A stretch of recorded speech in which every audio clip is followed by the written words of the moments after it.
I love graphic t-shirts, especially because it's summertime. I practically live in them. So today I thought it would be really fun as an artist to pretty much DIY my own t-shirt.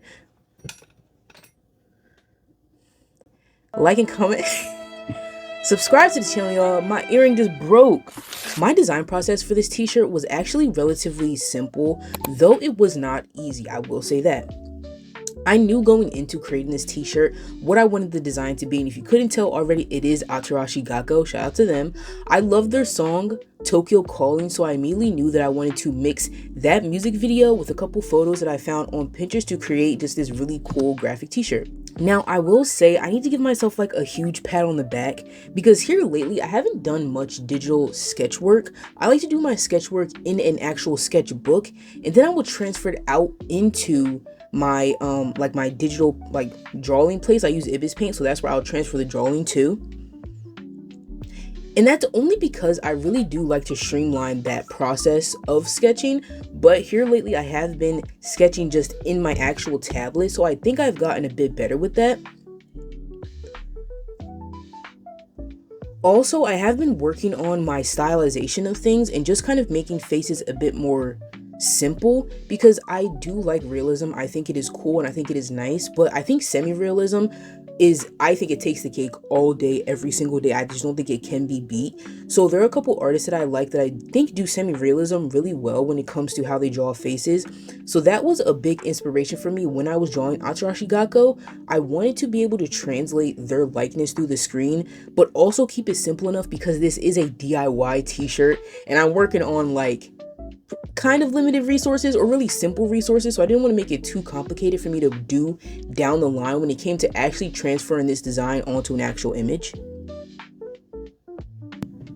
So when it came to picking out the typography for this image, I know I wanted it to be very strong, so I decided to put Tokyo Calling on the top and the bottom, and I added a bit of tangents with their heads and their hair and their feet just to kind of cut off the Tokyo Calling a little bit, but I still wanted you to be able to tell it could say Tokyo Calling, and I do think that helped a lot with making the t-shirt a bit more intriguing because I had a couple ideas. I was like, maybe I can just put them in the circle and then you'll see that it says Tokyo Calling just without any sort of breaks or lines or distractions, but I ended up liking it better with them kind of overlapping the actual words Tokyo Calling because I just think it looked better. Like, I'm not a graphic designer or anything, but I'm like, as an artist, you kind of can tell what looks better. You know what I mean? Maybe down the line, in like 3 months, I'll be like, this looks terrible. But for now, I was like, this is the one. This eats.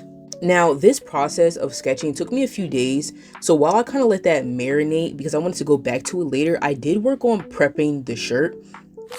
Now, I thought I was smart here. I'm not gonna lie. I was trying to cut corners with dyeing this shirt. I used I think it's called RIT dye, and there's all these processes. You put the dye in, you add the salt, you add the soap, yada yada yada, and then it says mix for 20 minutes.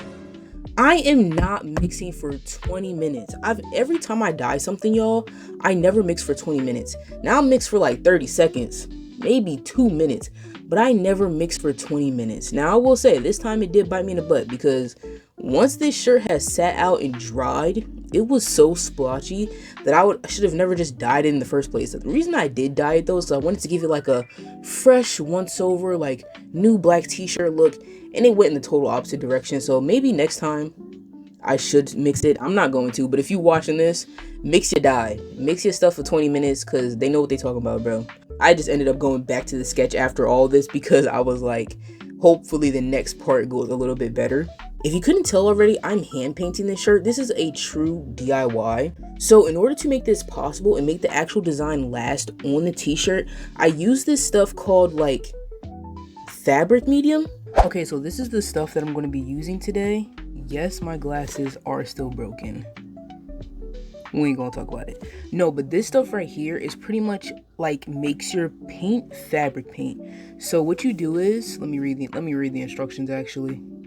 So it's a 1-to-1 mixing part, and you do like half of this and you do half of acrylic paint and you mix that together, and then once you paint it and then it dries, then you can heat set it. So if you want your stuff to, now I don't think you need this. I do think you can get away with just using acrylic paint, but it will crack. I think it will crack.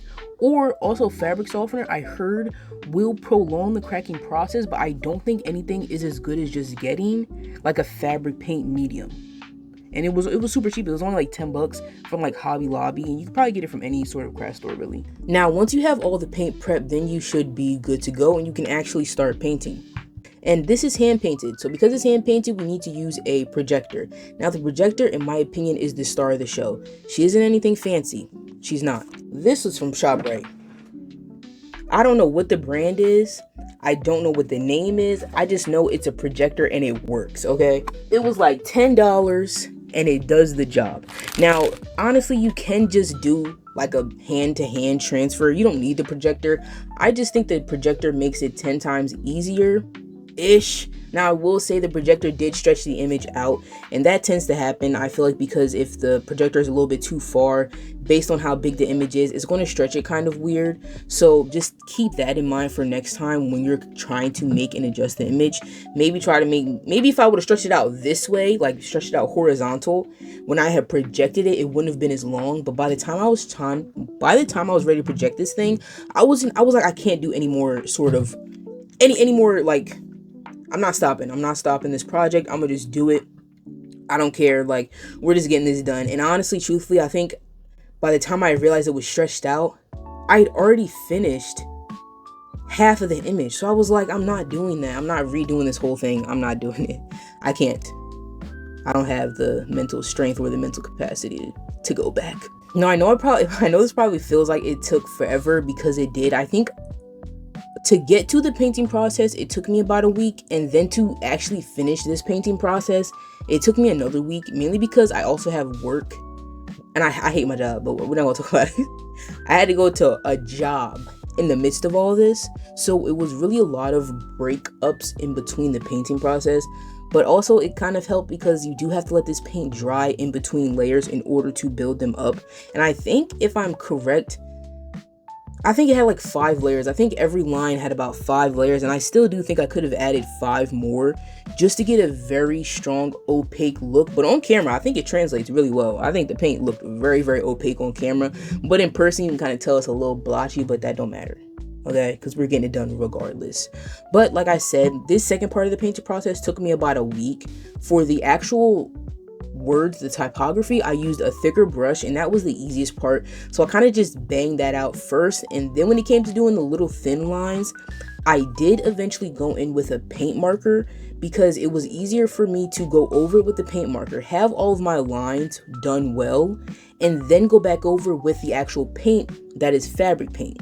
Because before, when I did the sketch, it was done in color pencil, and eventually after doing the top of it and the bottom of it just over and over and over again, it did start to rub away. So I was a little scared that by the time I got to the thinner lines, they would be gone. So I did just go in with like an acrylic marker just to get all of the lines done, and then I went back over it again with the actual paint with a very thin brush. Actually, it wasn't even that thin. It was like thin-ish, and I just kind of used it on the flat angle, and I was able to get all like the thin lines done well enough. You know what I mean?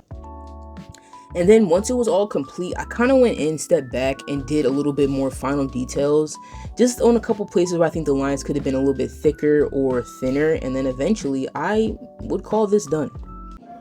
Now, this was very fun. It is a learning experience, or it was a learning experience. I have painted on clothing once in the past, but it was jeans, so it was a bit more of a thicker canvas. When painting on t-shirts, I think it's best, if you saw how I had the t-shirt on the wall, keep it kind of stretched out, just because any sort of wrinkle or dimple or dinkle is really going to mess up the smoothness of your lines and throw like a wrench in the whole process. Also, and in the midst of me painting this, I think I had finished the words, and I was like working on the girls' helmets. I was like, this would really be nice as a screen print. So if I do ever screen print these, I will come back with another screen printing video. It's gonna be like how to screen print a t-shirt. It's gonna be part 2. It's gonna be like DIY t-shirt part 1, this video, and it's gonna be like how to screen print a t-shirt part 2. It's gonna be the same design. Mark my words, I swear it is. Because a screen print, though there are learning curves with that, I think I could pump out like 50 of these in a day, and then potentially the girl might hit a devious lick. Like, not a devious lick. I'm just saying I probably could sell these if y'all wanted them. Oh, bro. They're really nice. I really like this. This is my new workout shirt. You couldn't tell, I am wearing it right now. It turned out really nice. I took a couple videos, did a couple photos. I will put them on screen. But yeah, she's beautiful. She's lovely. I will be wearing her every single day. So I hope you guys like this video. I really appreciate it. Like, comment, subscribe, help your girl out. I am trying to hit like, what, 2K? I think we're at 1,800 right now. So 2K would be nice by the end of the month. That's a lofty goal. But 2K, I would appreciate that. Hope you guys enjoyed this video. Put any comments down below, any suggestions on videos you guys would like to see. And with that, I will see you guys in the next one.